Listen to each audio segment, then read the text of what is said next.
meninjau, saya sendiri merasa miris dengan keadaan yang ada di Sultan Alauddin ini ya.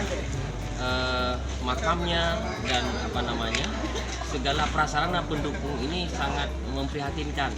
Ini tidak tersentuh oleh pembangunan dan terkesan terbengkalai. Maka kita lihat ini semua pihak harus proaktif di sini, bagaimana untuk kembali melihat ini sejarah. Melihat ini sejarah penting, peradaban Islam, peradaban kebudayaan anak bangsa. Ini menjadi satu referensi penting bagi landasan tindak lanjut daripada pembelajaran sejarah untuk bangsa.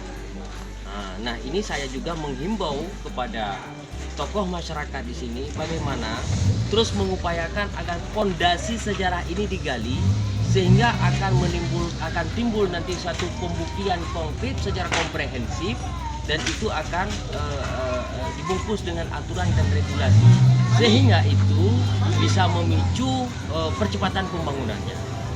Nah, dengan pembangunan yang sangat miris ini Pak, mungkin ada harapannya Pak? Harapan kita terutama sekali dulu untuk pemerintah daerah ya. Pemerintah daerah harus membangun lewat apapun dana yang digelontorkan.